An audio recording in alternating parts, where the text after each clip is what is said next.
So we're ready?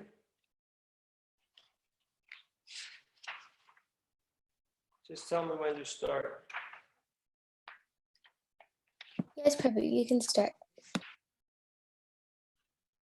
So we're reading from 7th Canto, 7th chapter, text 54 onwards. Yes. Is that correct? We're starting Yes. from text 54. Pardon me? Yes, Prabhu. Starting at text 54, right? Yes.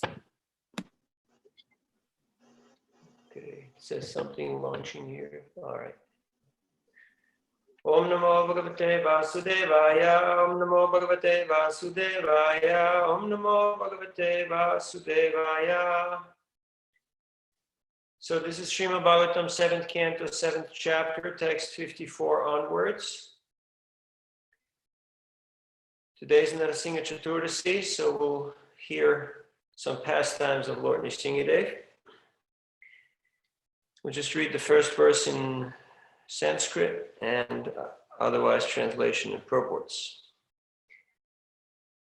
Daitaya yaksharakshansi striya shudra vrajokasa kagamiga papajiva santihi achyutatam santihi achyutatam gataha. Translation. O my friends, O sons of demons, anyone, including you, the yakshas and rakshasas, the unintelligent women, shudras and coward men, the birds, the lower animals, and the sinful living entities, can revive his original eternal spiritual life and exist forever simply by accepting the principles of Bhakti Yoga. So this is Prahlad Maharaj speaking to his demoniac classmates,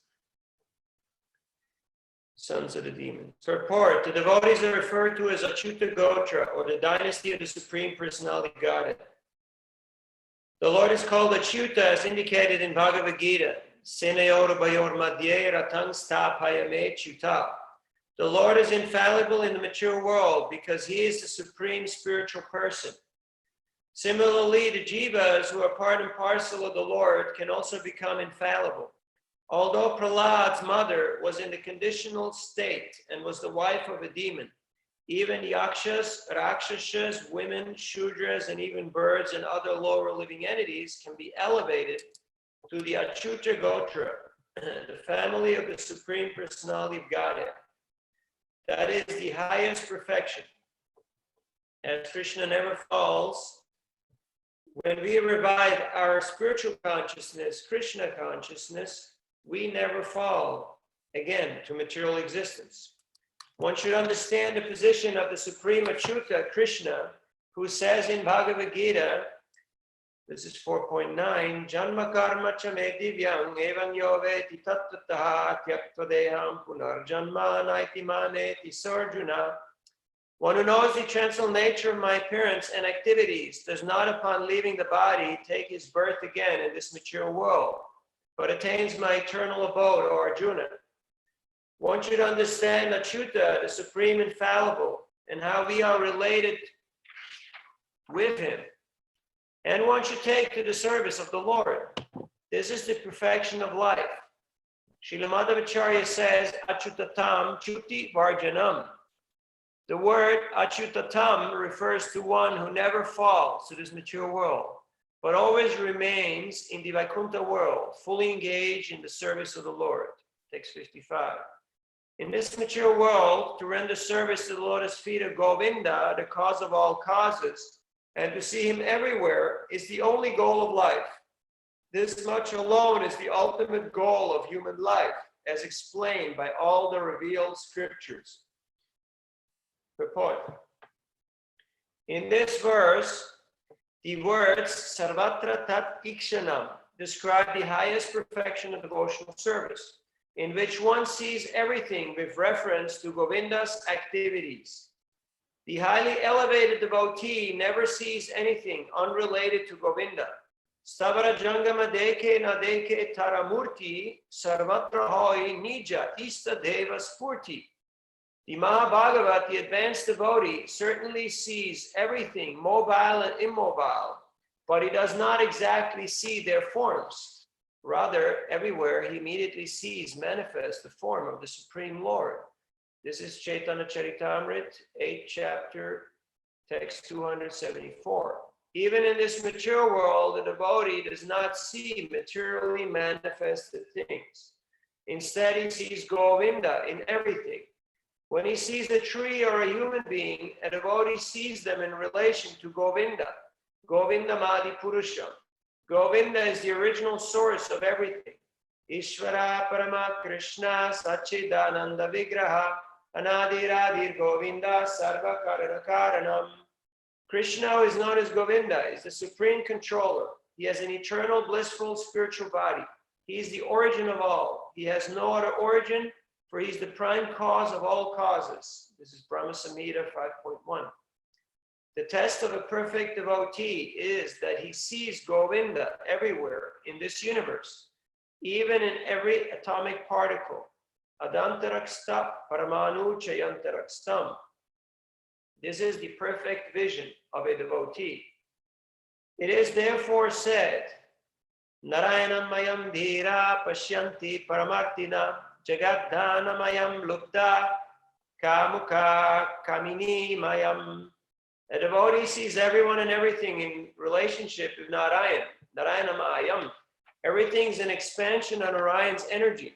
Just as those who are greedy see everything as a source of money-making. And those who are lusty see everything as being conducive to sex. The most perfect devotee, Prahlad Maharaj, saw Narayan even within a stone column. This doesn't mean, however, that we must accept the words Daridra Narayan, which have been manufactured by some unscrupulous person. One who actually envisions Narayan everywhere makes no distinction between the poor and the rich. To sing aloud the Daridra Narayans or poor Narayan and reject the Dhani Narayan or rich Narayan is not the vision of a devotee. Rather, that is the imperfect vision of materialistic persons. Thus, Andy Bhaktivedanta purports of the 7th canto, 7th chapter of Srimad Bhagavatam entitled, What Prahlad Learned in the Womb. Chapter 8, Lord Nrsimhadeva slays the king of the demons. Text 1. Narad Muni continued, all the sons of the demons appreciated the transcendental instructions of Prahlad Maharaj and took them very seriously. They rejected the materialistic instructions given by their teachers, Sanda and Amarka. Report. This is the effect of the preaching of a pure devotee like Prahlad Maharaj. If a devotee is qualified, sincere, and serious about Krishna consciousness, and if he follows the instructions of a bona fide spiritual master, as Prahlad Maharaj did when preaching the instructions he had received from Narad Muni, his preaching is effective.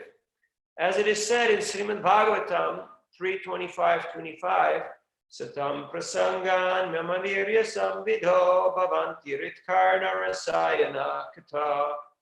If one tries to understand the discourses given by the sat or pure devotees, those instructions will be very pleasing to the ear and appealing to the heart.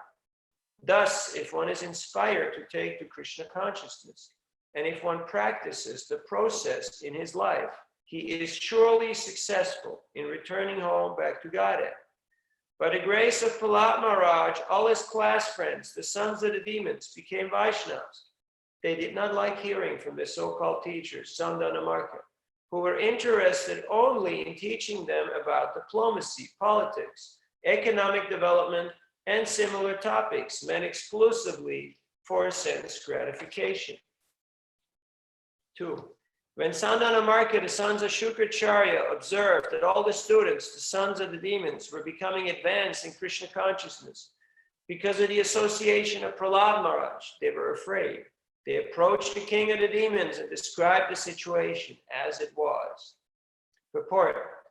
The words Buddhi me kanta sanstitam indicate that as an effect of Prahlad Maharaj's preaching, the students who listened to him became fixed in the conclusion that Krishna consciousness is the only object of human life.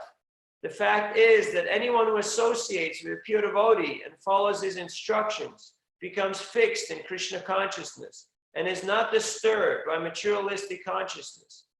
The teachers particularly observed this in their students, and therefore they were afraid because the whole community of students was gradually becoming Krishna conscious.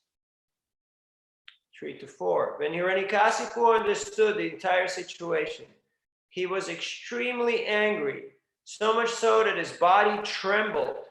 Thus he finally decided to kill his son Prahlad. Hiranyakasipu was by nature very cruel, and feeling insulted, he began hissing like a snake trampled upon by someone's foot. His son Prahlad was peaceful, mild, and gentle. His senses were under control, and he stood before Hiranyakasipu with folded hands. According to Prahlad's age and behavior, he was not to be chastised. Yet with staring crooked eyes, Hiranyakasipu rebuked him with the following harsh words. Purport: when one is impudent towards a highly authorized devotee, one is punished by the laws of nature. The duration of his life is diminished, and he loses the blessings of superior persons and the results of pious activities. Hiranyakasipu, for example, had achieved such great power in the material world that he could subdue practically all the planetary systems in the universe, including the heavenly planets, Svargaloka. Yet now, because of his mistreatment of such a Vaishnava as Prahlad Maharaj, all the results of his tapasya diminished. As stated in Srimad Bhagavatam 10.4.46, Ayu Shriyam Yasho Dharmam Lokanasisha Evacha Hanti Shreyansi Sarvani Pungsumahat Atikramaha. When one mistreats great souls, his lifespan, opulence, reputation, religion, possessions, and good fortune are all destroyed. Text 5. Hiranyakasipu said, O most impudent, most unintelligent, disruptor of the family, O lowest of mankind, you have violated my power to rule you, and therefore you are an obstinate fool. Today I shall send you to the place of Yamaraj. Report: Hiranyakasipu condemned his Vaishnav son Prahlad for being durvinita, ungentle, uncivilized, or impudent. Srila Vishwanath Chakravarti Thakur, however, has derived a meaning from this word, durvinita, by the mercy of the goddess of learning, Saraswati. He says that du refers to this material world. This is confirmed by Lord Krishna in his instructions in Bhagavad Gita, that this material world is dukhalayam, full of material conditions. V means Vishesha, specifically, and Nita means brought in. By the mercy of the Supreme Lord, Prahlad Maharaj was especially brought to this material world to teach people how to get out of the material condition. Lord Krishna says, Yada yada hi dharmasya glanir bhavati bharata. When the entire population or part of it becomes forgetful of its own duty, Krishna comes. When Krishna is not present, the devotee is present, but the mission is the same, to free the poor conditioned souls from the clutches of Maya that chastises them. Shri Vishwanath Chakravarti Thakur further explains that the word mandatman means manda, very bad or very slow in spiritual realization. As stated in Srimad Bhagavatam 1.1.10, manda sumanda matayo manda bhagya. Prahlad Maharaj is the guide of all the mandas, or bad living entities, who are under the influence of Maya. He is the benefactor even of the slow and bad living entities in this material world. Kula Bheda Karadhama. By his actions, Prahlad Maharaj made great personalities who established big families seem insignificant. Everyone is interested in his own family and in making his dynasty famous. But Prahlad Maharaj was so liberal that he made no distinction between one living entity and another. Therefore, he was greater than the great Prajapatis who established their dynasties. The word stabdam means obstinate. A devotee does not care for the instructions of the asuras. When they give instructions, he remains silent.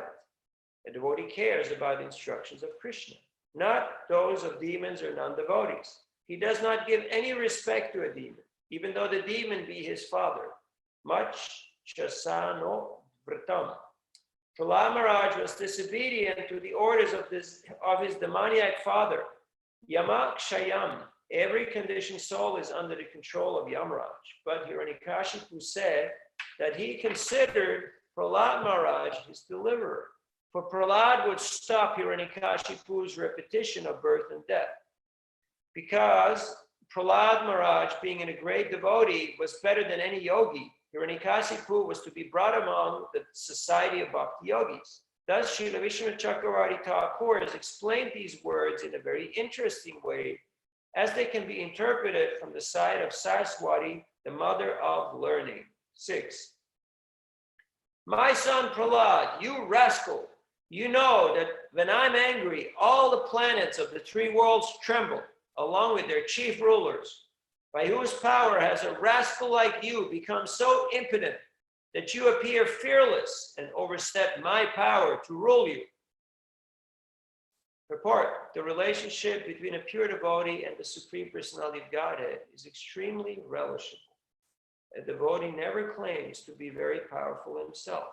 Instead, he fully surrenders to the lotus feet of Krishna, being confident that in all dangerous conditions, Krishna will protect his devotee. Krishna himself says in Bhagavad Gita 9:31, Kaunteya pratijanihi name bhakta pranashyati. O son of Kunti, declare boldly that my devotee never perishes. The Lord requested Arjuna to declare this instead of declaring it himself, because sometimes Krishna changes his view, and therefore people might not believe him. Thus, Krishna asked Arjuna to declare that a devotee of the Lord is never vanquished. Hiranyakashipu was perplexed about how his 5-year-old boy could be so fearless that he did not care for the order of his very great and powerful father. A devotee cannot execute the order of anyone except the Supreme Personality of Godhead. This is the position of a devotee. Hiranyakashipu could understand that this boy must have been very powerful, since the boy did not heed his orders.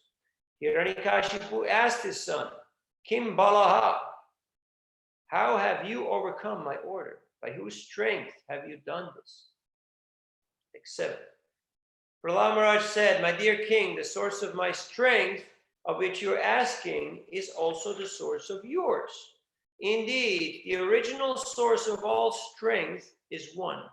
He is not only your strength or mine, but the only strength for everyone.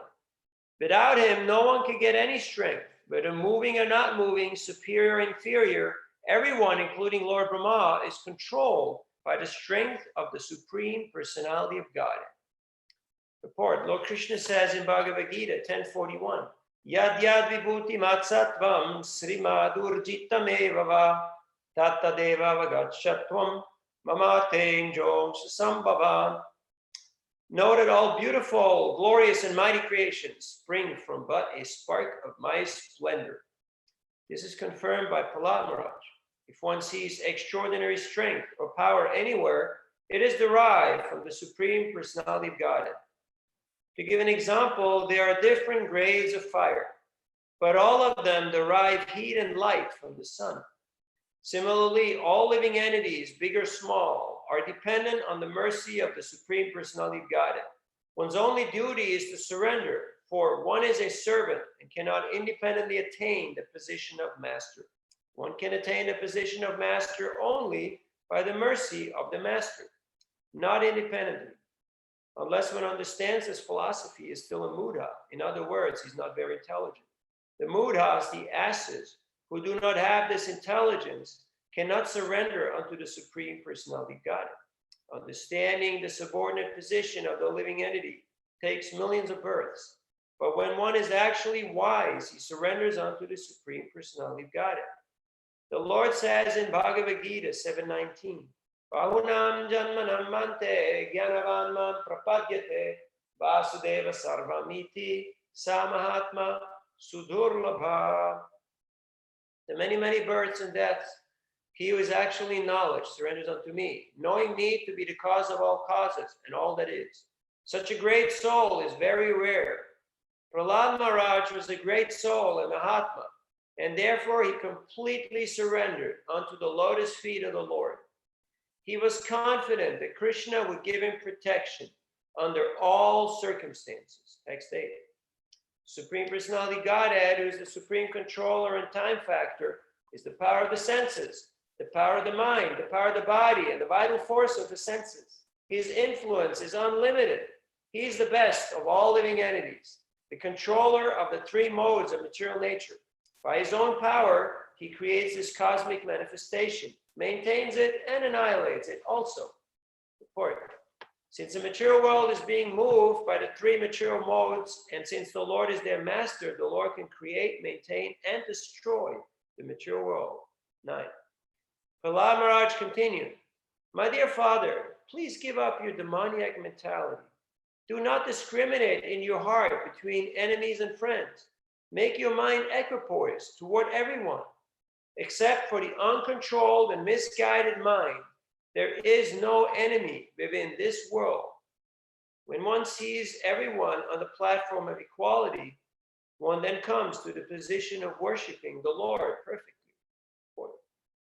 Unless one is able to fix the mind at the lotus feet of the Lord, the mind is impossible to control. As Arjuna says in Bhagavad Gita 6:34, Chanchalam imana Krishna pramati balavadridam tasyaham nigraham manye vayor iva sudushkaram.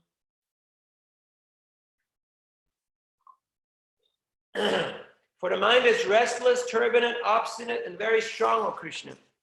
And to subdue it, it seems to me, is more difficult than controlling the wind. The only bona fide process for controlling the mind is to fix the mind by the service to the Lord. We create enemies and friends according to the dictation of the mind, but actually there are no enemies and friends. Pandita samadarshina, samaksarveshu bhuteshu mad bhaktim labate param. To understand this is the preliminary condition for entering into the kingdom of devotional service. Extend.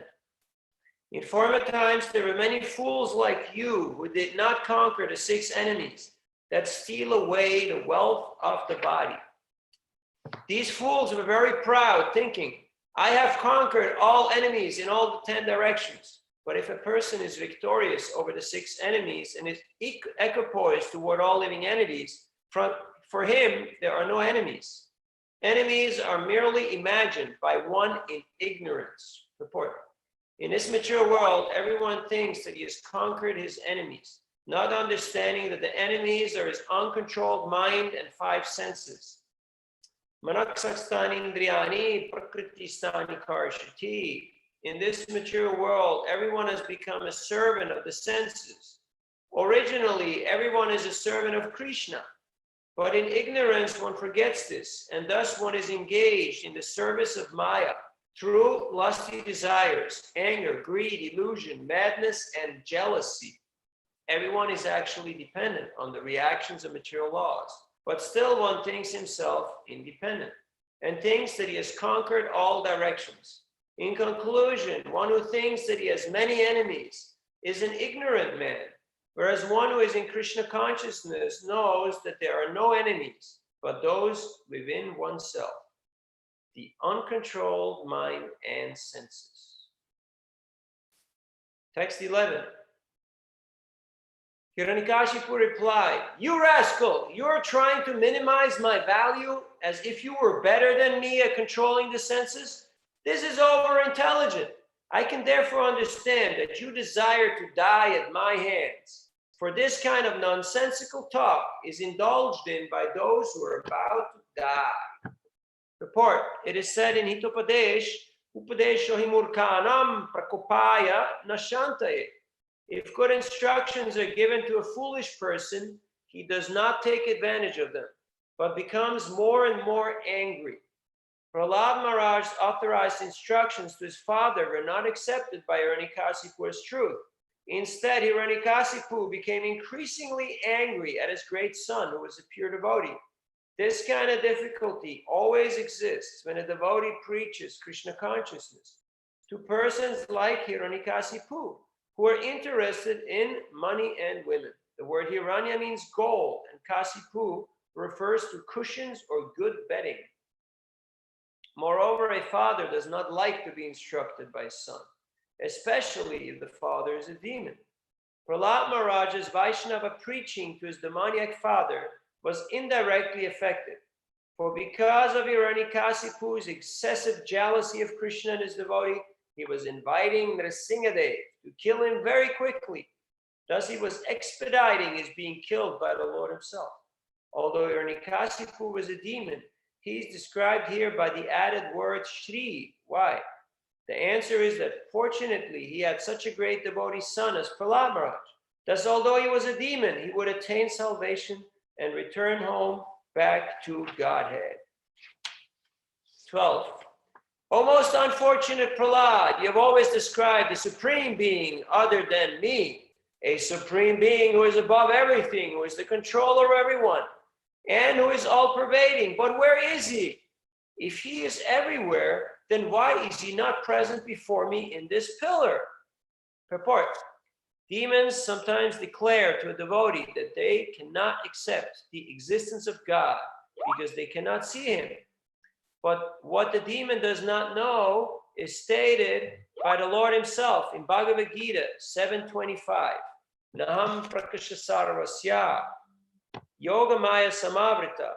I am never manifest to the foolish and unintelligent. For them, I am covered by yogamaya. The Lord is open to being seen by devotees, but non-devotees cannot see him. The qualification for seeing God is stated in Brahma Samhita 5:38. Premanjana churita bhakti vilochanena santak sadaiva hridayeshu vilokayanti. A devotee who has developed a genuine love for Krishna can always see him everywhere, whereas a demon not having a clear understanding of the Supreme Lord cannot see him. When Hiranyakasipu was threatening to kill Prahlad Maharaj, Prahlad certainly saw the column standing before him and his father, and he saw that the Lord was present in the pillar to encourage him not to fear his demoniac father's words. The Lord was present to protect him. Hiranyakasipu marked Prahlad's observation and asked him, "Where is your God?" Prahlad replied, "He's everywhere." Then Hiranyakasipu asked, "Why is he not in this pillar before me?" Thus, in all circumstances, the devotee can always see the Supreme Lord, whereas the non-devotee cannot. Prahlad Maharaj has here been addressed by his father as the most unfortunate. Hiranyakasipu thought himself extremely fortunate because he possessed the property of the universe. Prahlad Maharaj's legitimate son was to have inherited this vast property, but because of his impudence, he was going to die at his father's hands. Therefore, the demoniac father considered Prahlad the most unfortunate because Prahlad would not be able to inherit his property. Hiranyakasipu did not know that Prahlad Maharaj was the most fortunate person within the three worlds because Prahlad was protected by the Supreme Personality of Godhead. Such are the misunderstandings of the demons. They do not know that a devotee is protected by the Lord in all circumstances. Kaunteya pratijanihi name bhakta pranashyati. 13. Because you're speaking so much nonsense, I shall now sever your head from your body. Now let me see your most worshipful God come to protect you. I want to see it. Purport. Demons always think that the God of the devotees is fictitious. They think that there is no God and that the so-called religious feeling of devotion to God is but an opiate, a kind of illusion, like the illusions derived from LSD and opium. Hiranyakasipu did not believe Prahlad Maharaj when Prahlad asserted that his Lord is present everywhere. Because Hiranyakasipu, as a typical demon, was convinced that there is no God and that no one could protect Prahlad, he felt encouraged to kill his son. He challenged the idea that the devotee is always protected by the Supreme Lord. 14. Being obsessed with anger, Hiranyakasipu was very great in bodily strength, thus chastised his exalted devotee son Prahlad with harsh words.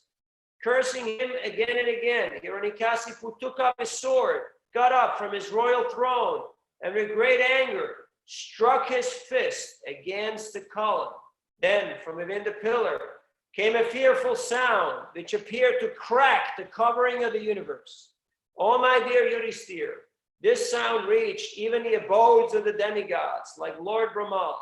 And when the demigods heard it, they thought, oh, now our planets are being destroyed. Report.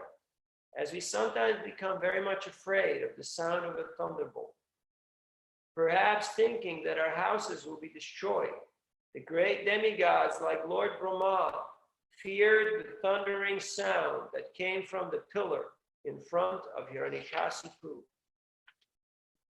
16. While showing his extraordinary prowess, Hiranyakasipu, who desired to kill his own son, heard that wonderful tumultuous sound, which had never before been heard. Upon hearing the sound, the other leaders of the demons were afraid. None of them could find the origin of the sound in the assembly. Fourth, the Bhagavad Gita 7:8, Krishna explains himself by saying, Prasoam apsukanteya prabhasmi shashi suryayo pranavak sarvavedeshu shaptake parusham nrishu. O son of Kunti, Arjuna, I'm the taste of water, the light of the sun and the moon, the syllable Om in the Vedic mantras. I'm the sound in ether and ability in men. Here the Lord exhibited his presence everywhere by the tumultuous sound in the sky, Shaptake. The tumultuous thundering sound was proof of the Lord's presence. The demons like Hiranyakasipu could now realize the supreme ruling power of the Lord, and thus Hiranyakasipu became afraid. However powerful a man may be, he always fears the sound of a thunderbolt. Similarly, Hiranyakasipu and all the demons who were his associates were extremely afraid because of the presence of the Supreme Lord in the form of sound, although they could not trace out the source of the sound. 17. To prove that the statement of his servant Prahlad Maharaj was substantial, in other words, to prove that the Supreme Lord is present everywhere, even within the pillar of an assembly hall, the Supreme Personality of Godhead, Hari, exhibited a wonderful form never before seen. The form was neither that of a man nor that of a lion. Thus the Lord appeared in his wonderful form in the assembly hall. Jai Nrsimha Bhagavan Ki Jai. When Hiranyakasipu asked Prahlad Maharaj, where is your Lord? Is he present in his pillar? Prahlad Maharaj fearlessly replied, yes, my Lord is present everywhere. Therefore, to convince Hiranyakasipu that the statement of Prahlad Maharaj was unmistakably true, the Lord appeared from the pillar. The Lord appeared as half lion and half man, so that Hiranyakasipu could not understand whether the great giant was a lion or a human being. To substantiate Prahlad's statement, the Lord proved that his devotee, as declared in Bhagavad Gita, is never vanquished. Kaunteya pratijanihi name bhakta pranashyati. Prahlad Maharaj, the demoniac father, had repeatedly threatened to kill Prahlad, but Prahlad was confident that he could not be killed, since he was protected by the Supreme Lord. By appearing from the pillar, the Lord encouraged his devotee, saying in effect, don't worry, I'm present here. By manifesting his form as Nrsimhadeva, the Lord also preserved the truth of Lord Brahma promise that Hiranyakasipu was not to be killed by any animal or any man. The Lord appeared in a form that could not be said to be fully a man or a lion. 18. While Hiranyakasipu looked all around to find the source of the sound, that wonderful form of the Lord, which could not be ascertained to be either a man or a lion, emerged from the pillar. In amazement, Hiranyakasipu wondered, what is this creature that is half man and half lion? Report. A demon cannot calculate the unlimited potency of the Supreme Lord. As stated in the Vedas, Parasya Shaktir Vidhaya Shruyate, Subhaviki Jnana Balakriyacha. The different potencies of the Lord are always working as an automatic exhibition of his knowledge. For a demon, it is certainly wonderful that the form of a lion and the form of a man can be united, since a demon has no experience of the inconceivable power for which the Supreme Lord is called all-powerful. Demons cannot understand the omnipotence of the Lord. They simply compare the Lord to one of them. Avajananti ma mudha manushin tanumashritam Mudhas, rascals, think that Krishna is an ordinary human being who appears for the benefit of other human beings. Parambhava majananta, fools, rascals, and demons cannot realize the supreme potency of the Lord, but he can do anything and everything. Indeed, he can do whatever he likes. When Hiranyakasipu received benedictions from Lord Brahma, he thought that he was safe, since he received the benediction that he would not be killed either by an animal or by a human being. He never thought that an animal and human being would be combined, so that demons like him would be puzzled by such a form. This is the meaning of the Supreme Personality of Godhead's omnipotence.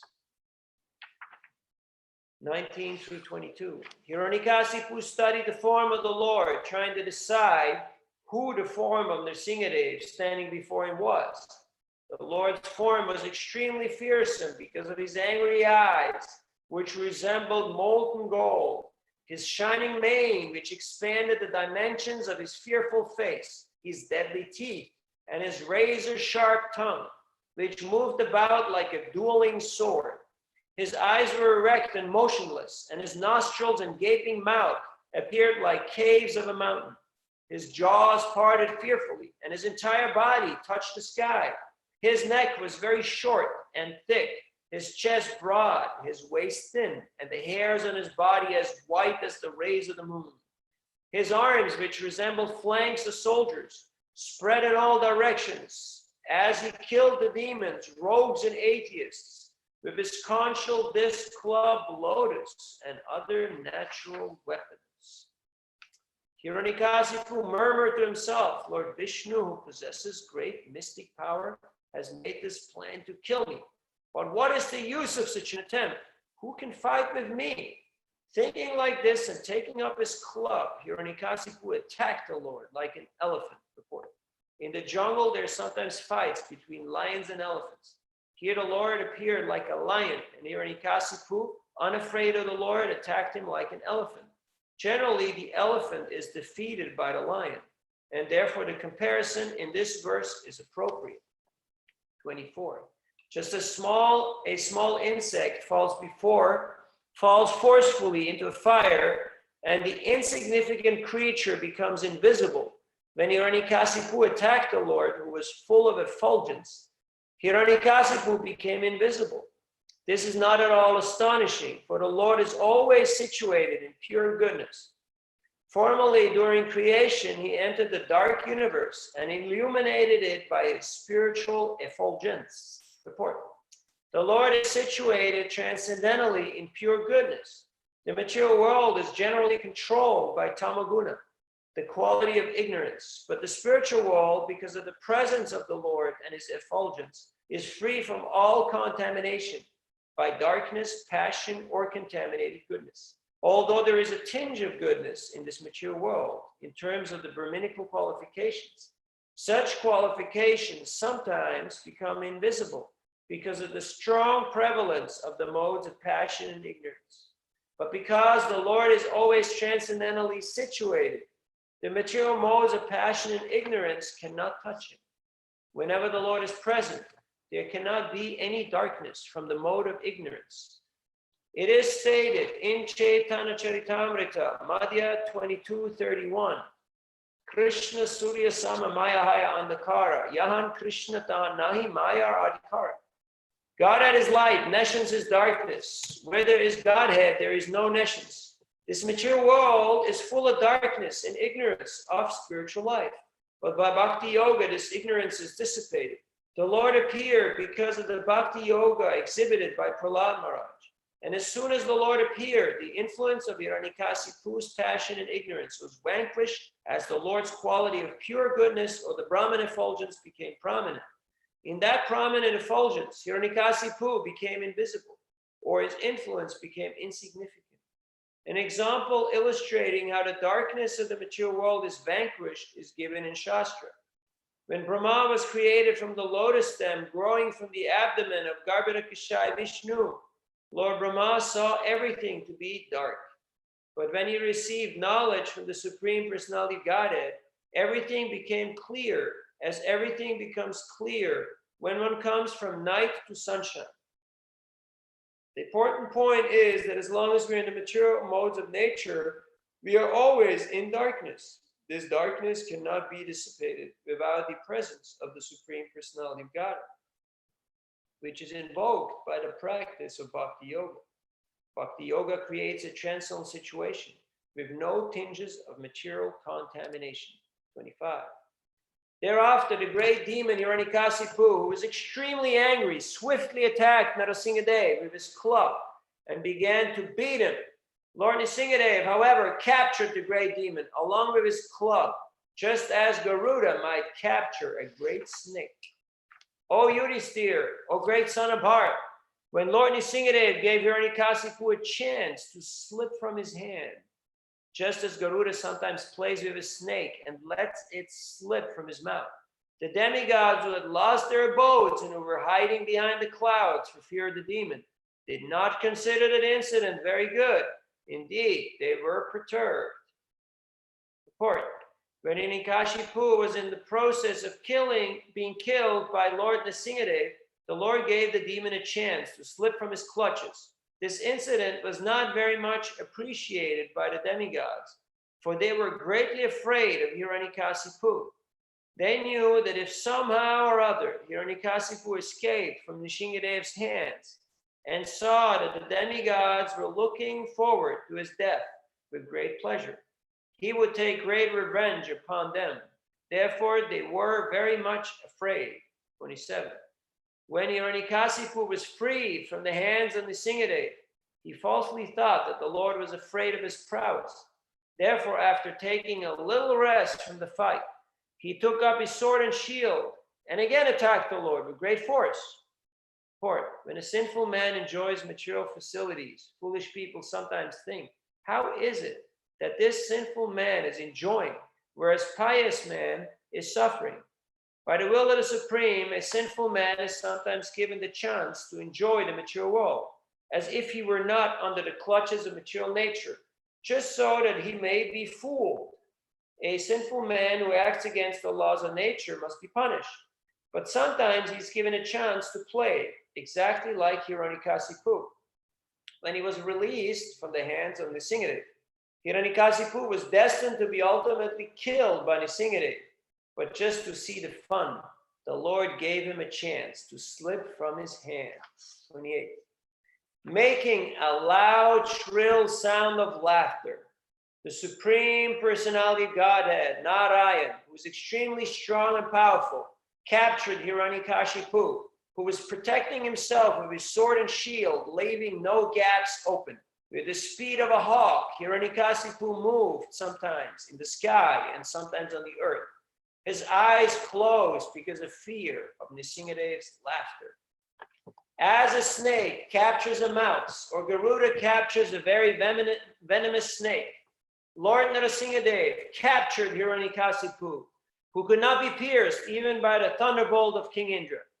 As Hiranyakasipu moved his limbs here, there, and all around, very much afflicted at being captured, Lord Nrsimhadeva placed the demon on his lap, supporting him with his thighs, and in the doorway of the assembly hall, the Lord very easily tore the demon to pieces with the nails of his hand. Nrsimha Bhagavan Ke Jai. Jai. Purport.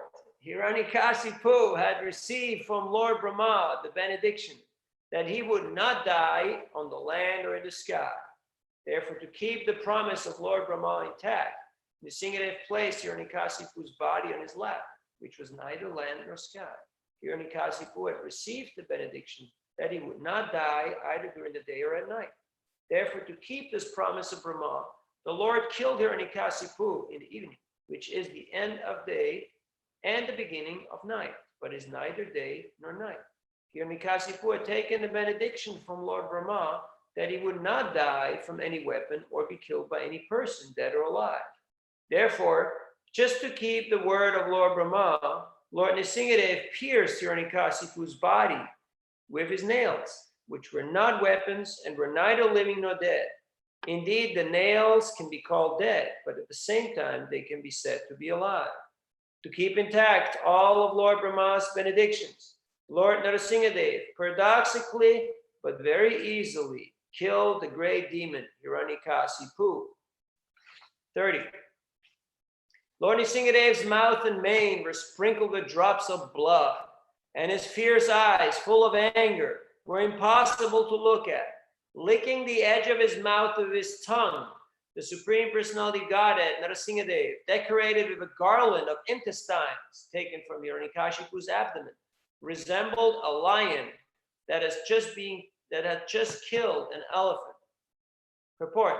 The hair on Lord Nrsimhadeva's face, being sprinkled with drops of blood, was reddish and looked very beautiful.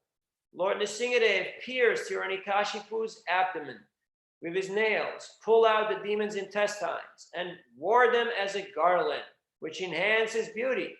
Thus the Lord became very fearsome, like a lion engaged in fighting an elephant. 31. The Supreme Personality Godhead, who had many, many arms, first uprooted Hiranyakashipu's heart, and then threw him aside and turned towards the demon's soldiers. These soldiers had come in thousands to fight with him with raised weapons, and were very faithful followers of Hiranyakasipu. But Lord Nrsimhadeva killed all of them merely with the ends of his nails. Jai Nrsimha Bhagavan. Purport. Since the creation of material world, there have been two kinds of men, the Devas and the Asuras. The Devas are always faithful to the Supreme Personality Godhead, whereas the Asuras are always atheists who defy the supremacy of the Supreme Lord. At the present moment, throughout the entire world, the atheists are extremely numerous. They're trying to prove that there's no God and that everything takes place due to combinations and permutations of material elements. Thus, the material world is becoming more and more godless, and consequently, everything is in a disturbed condition. If this continues, the Supreme Personality Godhead will certainly take action, as he did in the case of Hiranyakasipu. Within a second, Hiranyakashipu and his followers were destroyed. And similarly, if this godless civilization continues, it will be destroyed in a second, simply by the movement of one finger of the Supreme Personality of Godhead. The demons should therefore be careful and curtail their godless civilization. They should take advantage of the Krishna conscious movement and become faithful to the Supreme Personality of Godhead. Otherwise, they are doomed. As Hiranyakasipu was killed in a second, the godless civilization can be destroyed at any moment. 32. The hair on Nrsimhadeva's head shook the clouds and scattered them here and there. His glaring eyes stole the effulgence of the luminaries in the sky, and his breathing agitated the seas and oceans. Because of his roaring, all the elephants in the world began to cry in fear. Report, as the Lord says in Bhagavad Gita 10:41, Yad yad vibhuti matsattvam Srimad urjittam evava tat eva gatshatvam mama tenjo nirsangbhavam. Know that all beautiful, glorious, and mighty creations spring from but a spark of my splendor. The illumination of the planets and stars in the sky is but a partial manifestation of the Lord's effulgence. There are many wonderful qualities of different living entities, but whatever extraordinary things exist are but part of the Lord's tejas, his illumination or brilliance. The deep waves of the seas and oceans and the many other wonders within the creation of the Supreme Personality Godhead all become insignificant when the Lord in his special feature incarnates within this mature world. Everything is insignificant in comparison to his personal, all-defeating, transcendental qualities. 33. Airplanes were thrown into outer space, and the upper planetary system by the hair of Nrsimhadeva's head. Because of the pressure of the Lord's lotus feet, the earth appeared to slip from its position, and all the hills and mountains sprang up due to his intolerable force. Because of the Lord's bodily effulgence, both the sky and all directions diminish in their natural illumination. That there were airplanes flying in the sky long, long ago can be understood from this verse. Srimad Bhagavatam was spoken 5,000 years ago, And the statements of this verse prove that the symptoms of a very advanced civilization then existed, even in the upper planetary systems, as well as in the lower planetary systems. Modern scientists and philosophers foolishly explained that there was no civilization prior to 3,000 years ago. But the statements of this verse nullify such whimsical judgments. The Vedic civilization existed millions and millions of years ago. It existed since the creation of this universe, and it included arrangements all over the universe with all the modern amenities and even more. 34. Manifesting a full effulgence and a fearsome countenance, Lord Nrsimha, being very angry and finding no contestant to face his power and opulence, then sat down in the assembly hall on the excellent throne of the king. Because of fear and obedience, no one could come forward to serve the Lord directly. The Lord sat on the throne of Hiranyakasipu. There was no one to protest. No enemy came forward on behalf of Hiranyakasipu to fight with the Lord. This means that his supremacy was immediately accepted by the demons. Another point is that although Hiranyakasipu treated the Lord as his bitterest enemy, he was the Lord's faithful servant in Vaikuntha, and therefore the Lord had no hesitation in sitting on the throne that Hiranyakasipu had so laboriously created. Shri Vishnu Chakravarti Thakur remarks in this connection that sometimes with great care and attention, great saintly persons and rishis offer the Lord valuable seats depicted, dedicated with Vedic mantras and tantras. But still, the Lord does not sit upon those thrones. Hiranyakasipu, however, had formerly been Jaya, the doorkeeper of the Vaikuntha gate. And although he had fallen because of the curse of the Brahmins and had gotten the nature of a demon, and although he had never offered anything to the Lord as Hiranyakasipu, the Lord is so affectionate to his devotee and servant that he nonetheless took pleasure in sitting on the throne that Hiranyakasipu had created. In this regard, it is to be understood that a devotee is fortunate in any condition of his life. 35. Hiranyakasipu had been exactly like a fever of meningitis in the head of the three worlds. Thus, when the wives of the demigods in the heavenly planets saw that the great demon had been killed by the personal hands of the Supreme Personality of Godhead, their faces blossomed in great joy. The wives of the demigods again and again showered flowers from heaven upon Lord Nrsimhadeva like rain. At that time, the airplanes of the demigods who desired to see the activities of the Supreme Lord Narayan crowded the sky. The demigods began beating drums and kettle drums, and upon hearing them, the angelic women began to dance, while the chiefs of the Gandharvas sang sweetly. My dear King Yudhishthira, the demigods then approached the Lord. They were headed by Lord Brahma, King Indra, and Lord Shiva, and included great saintly persons and the residents of Pitriloka, Siddhaloka, Vidyadharaloka, and the planets of the snakes. The Manus approached, and so did the chiefs of various other planets. The angelic dancers approached, as did the Gandharvas, the Charnas, the Yakshas, the inhabitants of Kinnaraloka, the Vetalas, the inhabitants of Kimpurusaloka, and the personal servants of Vishnu, like Sunanda and Kumuda. All of them came near the Lord, who glowed with intense light. They individually offered their obeisances and prayers, their hands folded at their heads.